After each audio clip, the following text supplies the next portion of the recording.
बोलिए शंकर भगवान की जय। आप सभी को श्री माघ मास की हार्दिक शुभकामनाएं। श्री व्यास जी महाराज सुत जी से माघ मास का 14वां अध्याय सुनाते हैं। श्री व्यास जी ने बताया कि कार्तवीर्य जी बोले कि हे विप्रश्रेष्ठ, किस प्रकार एक वेश्य माघ स्नान के पुण्यों से पापों से मुक्त होकर दूसरों के साथ स्वर्ग को गया, सो कृपया कर मुझे बताएं।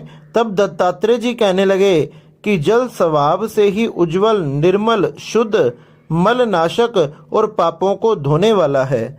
जल सब प्राणियों का पोषण करने वाला है, ऐसा वेदों ने कहा है। मकर के सूर्य माघ मास में गौ के पैर डूबने योग्य जल में भी स्नान करने से मनुष्यों को स्वर्ग की प्राप्ति होती है। यदि सारा मास स्नान करने में सामर्थ्य ना हो तो 3 दिन ही स्नान करने से पापों के नाश होकर थोड़ा ही दान करें वह व्यक्ति धनी तथा दीर्घायु हो जाता है।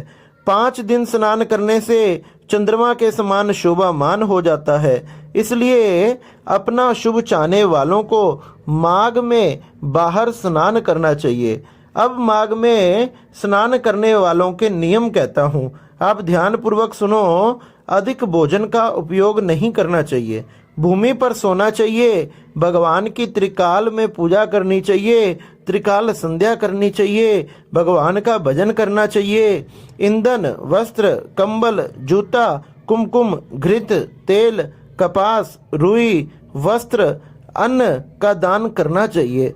दूसरों की अग्नि से नहीं तपना चाहिए तथा माघ के अंत में ब्राह्मणों को भोजन करा के उनको दक्षिणा देनी चाहिए। एकादशी के नियम से माघ स्नान का उद्यापन करना चाहिए। भगवान से प्रार्थना करें कि हे देव, इस स्नान का मुझे सारा फल, उचित फल प्राप्त हो जाए। मौन रहकर इस प्रकार भगवान से प्रार्थना करनी चाहिए और फिर भगवान का स्मरण करें। जो मनुष्य श्री गंगा जी में माघ मास में स्नान करते हैं वह 4000 युग तक स्वर्ग में से नहीं गिरते। जो कोई माघ मास में गंगा व यमुना का स्नान करता है वह प्रतिदिन 1000 स्वर्ण मुद्राओं के दान का फल प्राप्त करता है तथा हजारों कपिला गौदान के फल को प्राप्त करता है। इसलिए माघ मास का हर एक दिन, हर एक पल श्रेष्ठ है। व्यक्ति को चाहिए उसने माघ मास में अपने मन को एकाग्रचित होकर भगवान के चरणों में समर्पित करना चाहिए।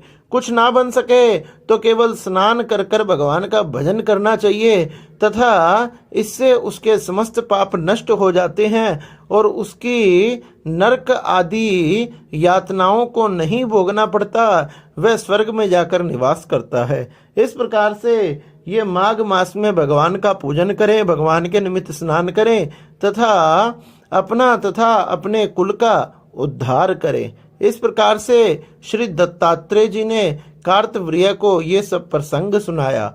बोलिए शंकर भगवान की जय।